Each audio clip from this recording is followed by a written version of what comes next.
Yes, people, it's your boy Sanchez Payne, and you are tuned into another episode of The Scene. And today I'm joined by our guest today, Rheima Ibrahim Robinson. Rheima, thank you so much for being on the show. Thank you for having me. So let's start off. Multi-talented from back in the day, from way back when. From sport to dance to poetry. Where did your journey start from? Tell me a bit about your upbringing. You made me feel old then. I'm like, how far back does my life go? I definitely did start my creative ventures, I guess, through dance. I went to the Northern Dance School for years. I started at like 6 till all the way till teenage days, doing contemporary ballet, stuff like that. And when I got to like a teenager, I remember RJC was like popping, you know, street dance. That was the one, yeah. But I couldn't do it. All I knew how to do was like maybe like the splits and go on my tiptoes. So that didn't work out with the street dance. But then I got into poetry through my mum's organisation, Leading Authors. They're based in Chapeltown, and they were based at Host Media Centre at the time. And they were there for 10 Big up years. Host. Yeah, I don't think Host is even Host anymore. Well, I feel old. And I got into creative writing and poetry through that group, and here I am today, like still doing poetry related stuff. So even if I'm not performing as much, everything has that journey has led me to where I am now, for sure.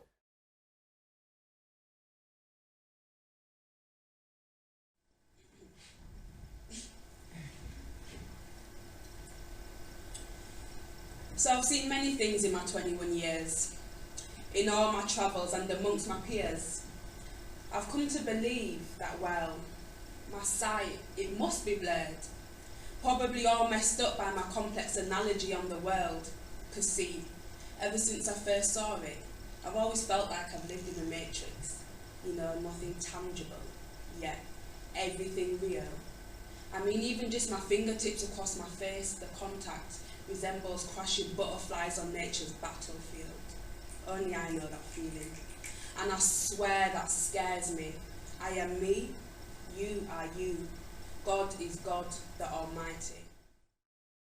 Let's dive into that period of life when you've transitioned into really finding poetry and seeing it as an art form that you really wanted to pursue.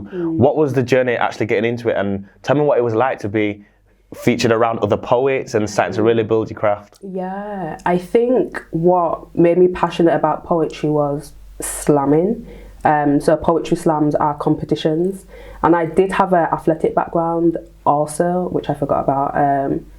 I was sick at 100 metres. I ran for England under 16 team. Well, that's what I was touching on, because obviously I know you from high school times where you used to just rip up the track. I'm not gonna lie, I was fast. I remember beating Simeon and Sheldon. They hated on that. Yes, no. Calling man out. Yeah, I used to be very, very good, but I had that competitiveness in me. Yeah. So when I found that vibe within poetry, It transitioned. I was like, poetry slams. And Leading Authors at the time was sending the kids from Leeds over to the States for this festival called Brave New Voices, which was a poetry slam and festival for youths like 13 to 19. And I went to that every year I was allowed to go. Like, I went for years, even if I wasn't slamming, I was going. And I became so familiar with the staff over there that I got invited back to do work there even after the fact, after I aged out.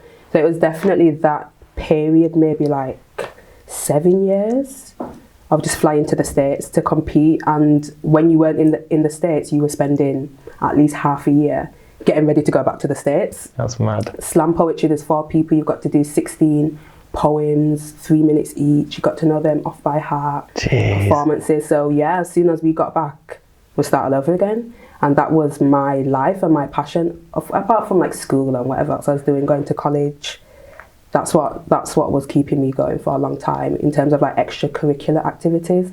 And then I guess when I did go to college and go to university, that's when I had to think about career choices and not just doing stuff because it looks kind of good. Yeah. And it's taken me a few years, even through university. When I started, I dropped out, I never finished. And poetry has just always saved me. It's always brought me back to earth it pays my bills sometimes.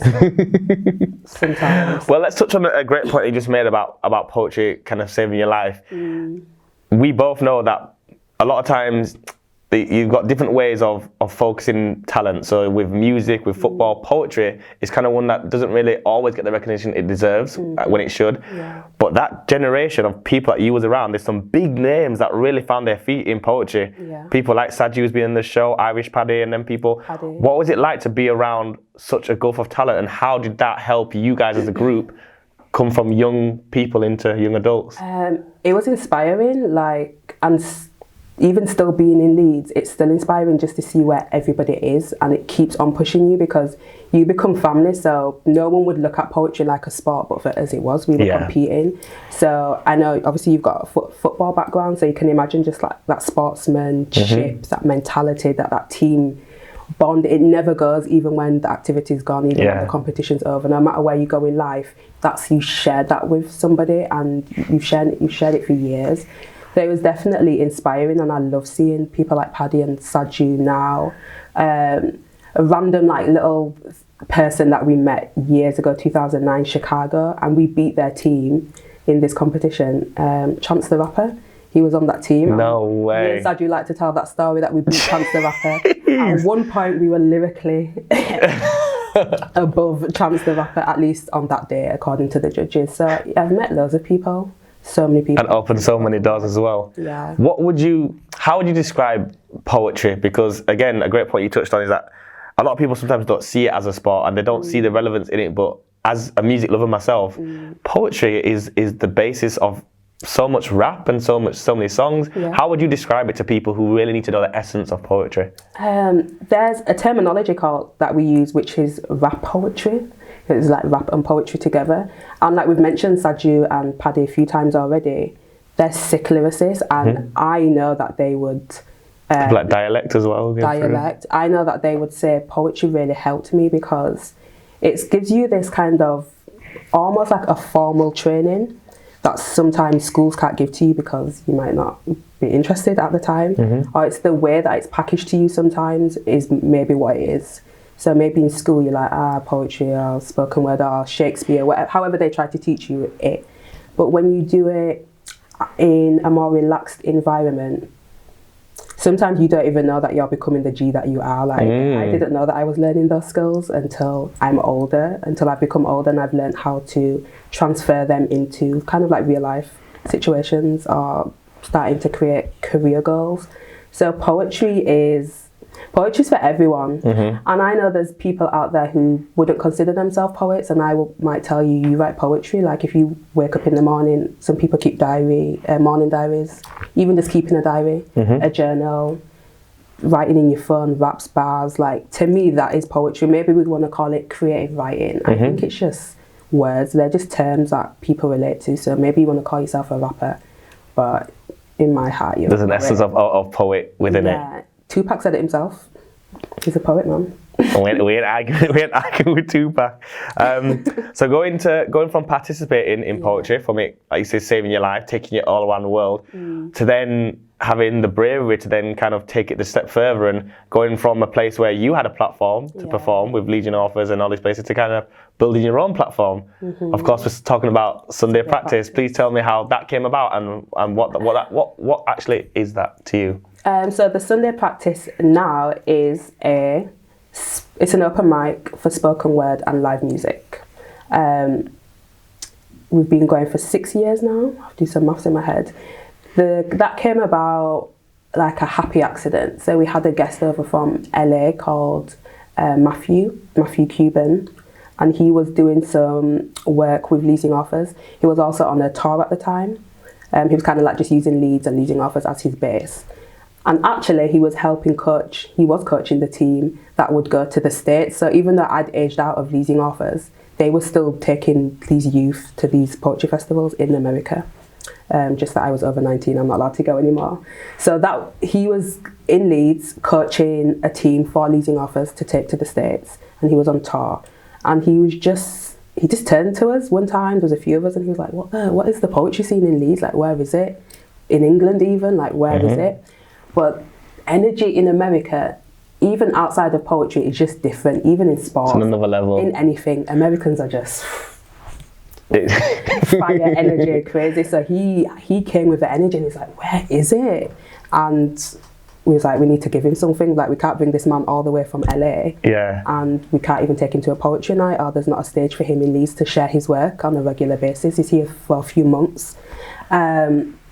So he had a relationship with Paulette Morris and her partner Christopher, I like to call him, and they had a band at the venue which we're at now, Cellar Bar, called Moja. So between him and Matthew, they actually kind of established that relationship with the venue itself. But by the time everything got established and we kind of did 1 or 2 trial nights, it was time for him to leave. And he was like, "Yo, what are you saying?" Well, he didn't say that, saying anything. But, you know, an American equivalent of that. And he was just like, "Just take this platform, you've got a chance. That's crazy. Free stage, you don't have to do anything. Just turn up on a Sunday, it's yours." I was like, "Shit, okay, cool." And we just started. I didn't know what I wanted it to be. I just knew I had a venue for free, a stage, and a mic for free. I was like, I just got to do something with it. And that's just how it started. I remember like running down Briggate for the buskers to come and perform. And I was like, "Please come and perform." Even calling Saju, Jamal, my friends, just like, "Please come." And there'd be times where we'd have no one in the audience and one person would walk through the door and I'd jump up and like start performing as if there was a show going on just to make them stay. Yeah. And 6 years later, we're runs. It runs itself. I'm very happy with how it's turned out. We have a house band, we've had international guests, local guests, national guests, Roger Robinson, Malika Booker. We've had crazy people, G Yamazawa, he's a big rapper in LA, now who we met through BMV, and loads of people. Yeah. Cover up, with black sheets clipped to their shoulders draping on the ground, disguising their hips as easily as the words they didn't say through their lips. I now use my voice to speak my own, and for the women who cannot. Thank you.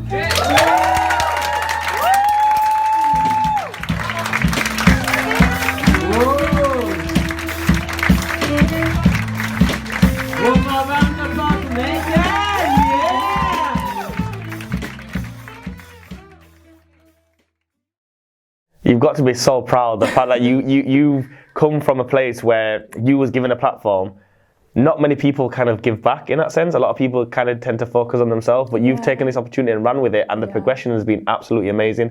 Tell me a highlight of Sunday Practice. Have you put someone on that's going to go make it big, or have you given someone their first opportunity to go behind the mic? Like, what's been a standout when it comes to the Sunday Practice? Wow, that's very, very hard to say. Even some of the names that I did mention, like G, he came to visit Cuban at the time years ago. So they performed and they were around, but now their careers have grown so much. So it's not necessarily people that are famous people or established people that we've had. It's just people that we've managed to see whilst they're growing. And that's what I like to think the Sunday Practice is. It's that place for growth, it's that seed place, and which is why we chose the name Practice. Like, come and practice, this is your safe space. If you want to got a new song, you got a new rap, it doesn't have to be a poem. We get musicians there and you want to come and try something new, just come and do it. And I've seen people who used to come to my night go all over the place, like Malika Shaw. She was in our original house band and I saw her doing amazing stuff over the last few years. BBC Jazz something, I don't know. Yeah, it's just nice to see people that have come through my night doing amazing stuff, and when they're famous I will claim them. as you should, use a stepping stone. Yeah. Let's so we'll come away from that bit and go into a bit more into Rheima and kind of what makes you tick.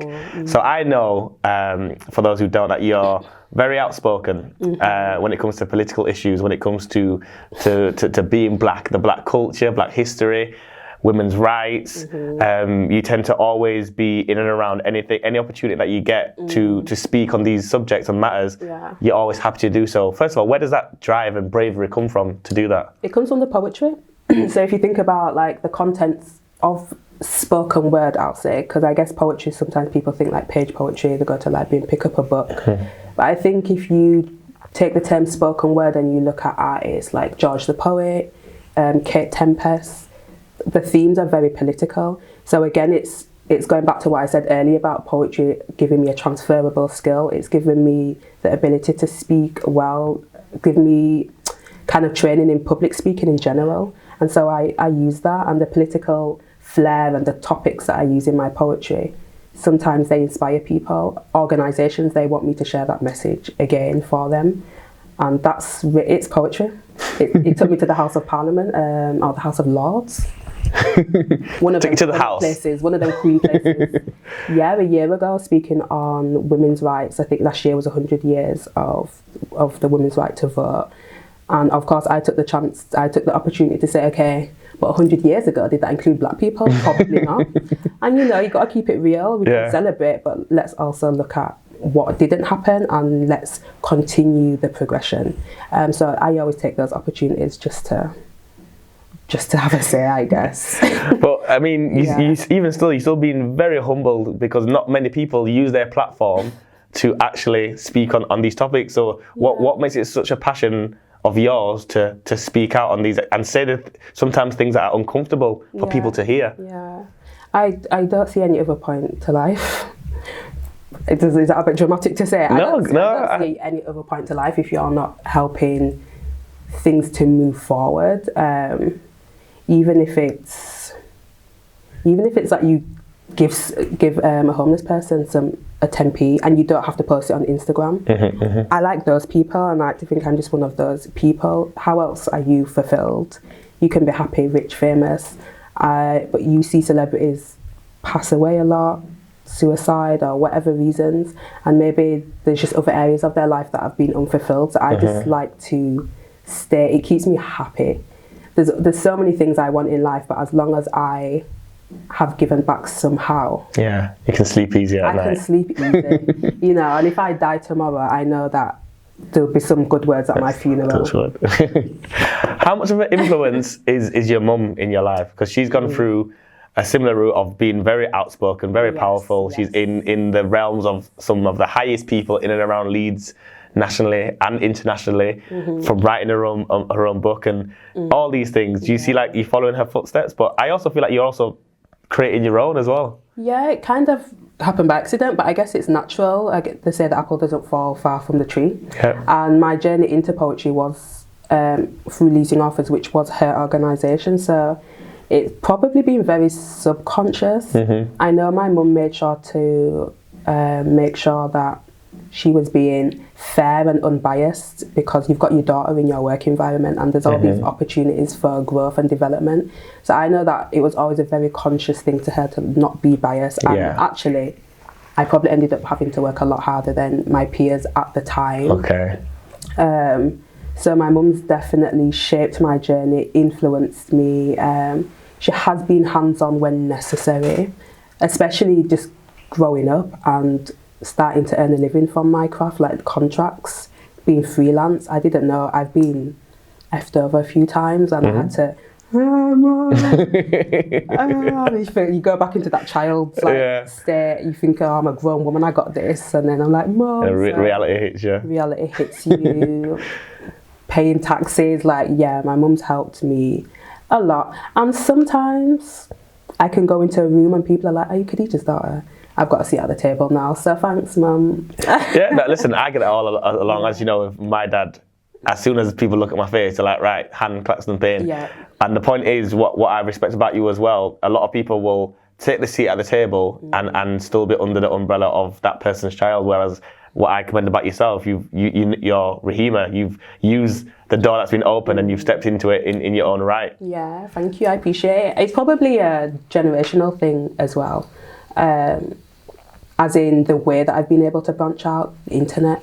Even when I was slamming at Brave New Voices 2008, 9, 10, internet wasn't popping.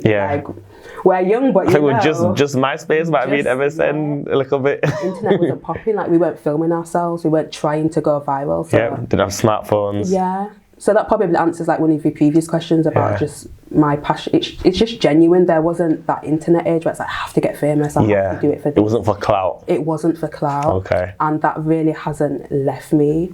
It hasn't left me. It's just who I am. And because my mum went through that practice as well, even further back, no internet generation, books, getting published. How do you get yourself out there? Yeah. Without the internet, I don't even know. I can't even imagine that. So she really installed the work ethic and just having a clean heart as well. Yeah.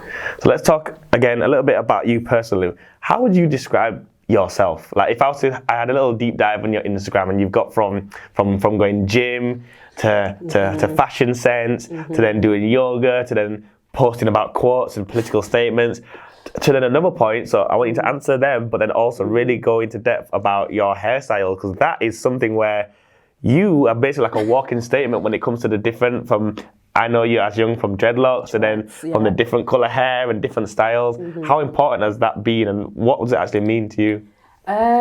Someone said to me recently that he was like, "You're the most eclectic person I've ever met." And I thought, I am. I was like, I am eclectic. I had to Google it first. I was like, to get a real meaning. Yeah, I was like, a messy house came to my mind when the word eclectic, like people who hoard, and I was like, hold on. But when I found, even though that's in your bio though, hoarder. I am a hoarder. I'm very sentimental. I keep books. I've got books that are 10, 15 years old, my poetry books. So that's probably the word for me, and I would probably think it's just because of I am quite well travelled. I lived in Yemen when I was like 6, 7. Egypt, we've been all over the place. So I think it's just an amalgamation of my experiences on my body probably. Today I'm in a tracksuit, tomorrow I love blazers, I might be in a suit, different hairstyles. Literally, yeah. Yeah, like why not? Life is fun. I think life is like a drag show. Dress how you feel, present how you want. Just have fun with life, yeah, for sure. And my hair as well. I think I just like having control over it, because I did have dreads for so long, over 10 years. Not that I didn't like them, I love my dreads. And sometimes I feel like I'm not as rooted spiritually. I know people who have had dreads and cut them might understand that statement. But for now, I really just want to enjoy having fun with my hair and showing my community of other black women that there's so much you can do with your hair. Like the range that you've shown in the space of a week. I might see it on Monday looking one way, and then on a Wednesday I'm having to look. This is a crochet wig. It comes right off. I made it like 3 days ago. But you know, black women have this thing, and that our hair's like a mission. It's hard, and I think that's a bad energy to have. Like, you need to love your hair, otherwise your hair won't love you back. So I think I just enjoy having fun with my hair. Well, just to interrupt there, do they sometimes think it's hard because they're trying not to have their natural hair due to what society is put on them? A little bit of both. Like, I'm not gonna lie, even having your natural hair is work, but I feel as far as the upkeep, it takes effort. Like, you can't wake up and shake and go. But I think the society that we live in, like in the West, we have this lifestyle, this capitalist like routine that hasn't left space actually for the black body. We need time to wake up. Listen, I need to moisturize in the morning. I can't shower and be out the door. Sorry, I will be late because I need to put on cocoa butter and I need to put coconut oil on my scalp. Sorry, that's just what it is. I don't think this world has like made space for black people to be black, and so sorry, I got to take up space. We've got to do for ourselves. Yeah. So your hair, ladies, your hair is work, but love it, it will love you back. And embrace yourself, your hair, your body. You can spend an hour on your makeup, you can spend an hour moisturising your scalp. Rheima, what is next for you? We're going into a next decade. What can the people expect as far as a Sunday practice to continue? And people need to come and support that first and foremost, but from you personally, what can people expect? And what do you expect for the next year or so? I would love for the Sunday practice to have a bigger outreach. So at the moment it's a monthly night in Leeds, and we do random festivals like Leeds International Festival, some of the literature festival, Bradford literature festivals, but I'd love for it to start having this national reach now and working with other artists, because it does have this, from the outside it might look like, oh, it's just poetry, and maybe people might feel intimidated by the brand. So I really want people, especially in Leeds, to know about it through like these multidisciplinary scenes. So I'm going to work on that for sure. And I'm personally working on myself development. I'm doing some training. I'm one of them people who I don't like to say things out loud too much. But when it happens, you'll see. We'll be the first to know. Yeah, so I'm working on me and I'm working on the brand as well. That's absolutely amazing. I have no doubt that 2020 is going to be successful. For the people out there, it's all about supporting. We don't just do the scene just to bring light to yourself. It's also to all the amazing things that people are doing. It's all about supporting. But Rheima, thank you so much for being on the show. Thank you for having me. I appreciate it. My name is Sanchez Payne. This has been Rheima. You've been watching another episode of The Scene. So I was commissioned to write this piece in response to Queen and Slim by Bird's Eye View Films. The name of the poem is Black Body. Is it an oddity? Does it cause curiosity? Is it a commodity on the board of monopoly? Perhaps that's why they remove our crowns at birth. Queens cannot be state property. We'll trade our faith for worth and pray our way out of poverty. With no next of kin, black bodies cannot remain king. All black bodies are slim. All black bodies lose limbs, but black bodies always have wings so they may fly in peace. Black bodies are nephew, black bodies are niece. Black bodies are lawyers, black bodies are police. Black bodies elite, still move to the beat. Kindred to black bodies in the street, cannot tell the difference. All black bodies deceased. All legends are dead, lining up for legacy at the hands of the feds. All legends are dead. We know God like we know a bullet to the head. Hi, my name's Rheima and you are watching The Scene.